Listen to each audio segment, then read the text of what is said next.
Banyak orang yang tidur sambil mengemudi. Tidur yang kayak apa?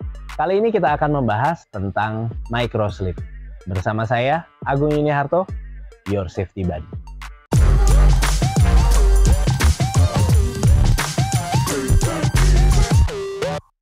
Apa itu microsleep? Microsleep adalah keadaan di mana ketika kita bisa dikatakan tertidur dalam waktu yang sangat singkat. Tidur ini mungkin tidak berarti kita memejamkan mata, terus kemudian kehilangan kesadaran sepenuhnya, tapi tidak seperti itu. Yang dikatakan dengan microsleep adalah bisa dikatakan seperti otak kita selama saat yang singkat, mungkin 1 atau 2 detik mengalami seperti shutdown.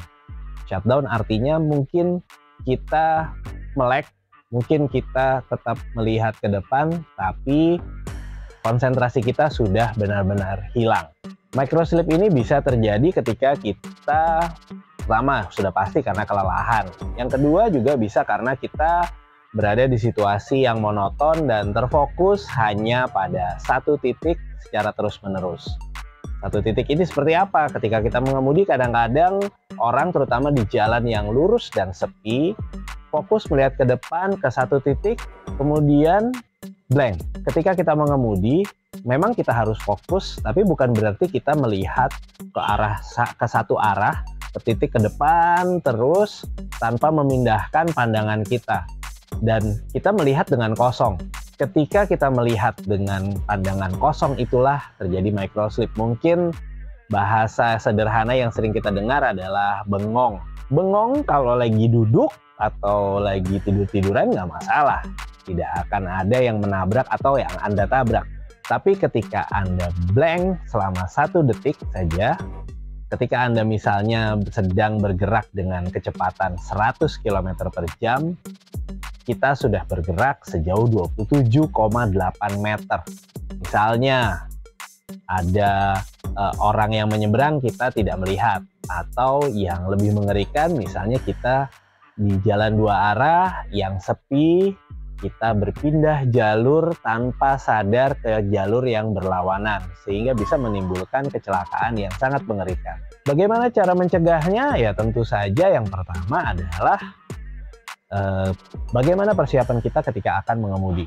Misalnya kita sudah beristirahat cukup di malam hari sebelumnya, kemudian juga sudah mengatur kapan kita akan istirahat. Kemudian juga yang tidak kalah penting selain terkait dengan istirahat adalah bagaimana cara kita melihat.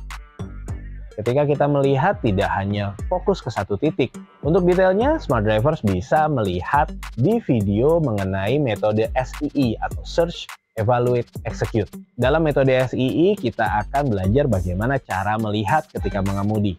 Bukan sekedar fokus ke satu titik ke arah depan, tapi juga yang lain, sehingga satu, kita bisa mengantisipasi potensi bahaya. Yang kedua, tentunya membuat mata kita tidak lelah dan menghindari terjadinya microsleep atau blank atau bengong tadi. Masih terkait microsleep, kadang-kadang ketika kita melakukan perjalanan jauh, katakanlah misalnya smart drivers tinggal di Jakarta, terus kemudian akan pergi ke Jawa Timur misalnya, atau juga misalnya ke arah ke Palembang, dan kita akan melewati jalan tol yang cukup panjang. Situasi jalan yang monoton itu kadang-kadang membuat kita lebih cepat lelah. Nah, ini bisa juga kita siasati dengan cara ketika kita istirahat, pada saat kita merasa kayak lelah sekali, kita bisa merecharge tubuh kita dengan melakukan yang disebut dengan power nap. Apa itu power nap?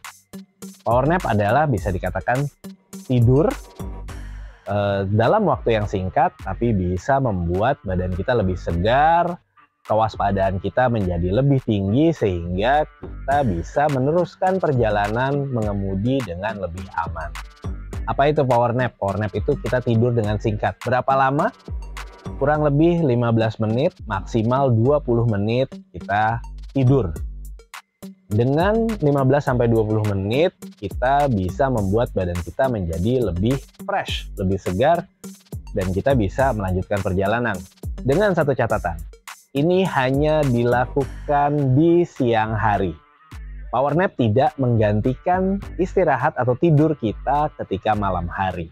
Lalu kenapa cuma 15 atau 20 menit? Karena sebenarnya dengan melakukan power nap kita tidak melakukan deep sleep ya.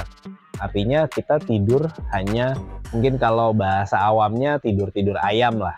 Jadi 15 menit, tapi begitu bangun kita cuci muka, kita langsung fresh, kita bisa melanjutkan perjalanan dengan tenaga yang lebih bugar. Ketika kita melakukan perjalanan jauh, katakanlah kita beristirahat di rest area bisa, atau misalnya di masjid, atau misalnya restoran, di mana paling tidak kita bisa memarkirkan kendaraan kita di tempat yang nyaman, yang teduh. Ya, kalau misalnya kita nggak mau kan tentunya mau sambil parkir tetap menyalakan mesin mobil kita untuk menghidupkan AC, karena itu pemborosan bahan bakar tentunya. Kita bisa cari tempat parkir yang adem, yang tidak terus kena sengatan matahari. Kita bisa buka kaca, kemudian kita posisikan badan kita senyaman mungkin, dan jangan lupa setting alarm kita di handphone. Mungkin kita bisa setting 15 atau 20 menit, kemudian kita tidur.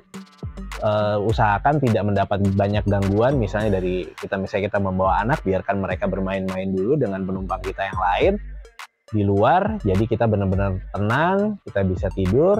Setting alarm 15 menit atau 20 menit maksimal, kemudian kita tidur. Begitu alarm bunyi, bangun, cuci muka, kita melakukan peregangan, senam-senam kecil untuk melancarkan peredaran darah. Tentunya kita bisa berjalan lagi. Sesederhana itu kita bisa mengurangi risiko kita mengalami kecelakaan akibat kelelahan. Sekali lagi, power nap tidak menggantikan tidur di malam hari. Dan sebaiknya power nap ini tidak smart drivers lakukan dekat dengan jam tidur smart drivers. Katakanlah smart drivers melakukan power nap jam 8 malam, karena bisa menyebabkan kita akan sulit tidur ketika kita sudah sampai di lokasi. Jadi kita bisa lakukan, misalnya biasanya kalau kita mengemudi jarak jauh, berangkat pagi, jam-jam yang rawan ngantuk adalah dari jam 12 siang, jam makan siang, sampai dengan jam 3 sore, itu jam yang rawan ngantuk. Kita bisa melakukan power nap di jam-jam itu, kemudian kita lanjut lagi. Kita bisa melakukannya sambil berhenti istirahat sebelum melanjutkan perjalanan. Dan ini akan membuat kita lebih segar, kewaspadaan kita bisa lebih tinggi, dan juga tentunya mengurangi risiko kita mengalami kecelakaan. Oke smart drivers, itu tadi pembahasan kita tentang micro sleep dan power nap. Kita bisa melakukan banyak tindakan untuk bisa menekan risiko terjadinya kecelakaan. Pilihan ada di tangan kita, tentunya kita semua mau selamat di jalan raya. Stay smart on the road.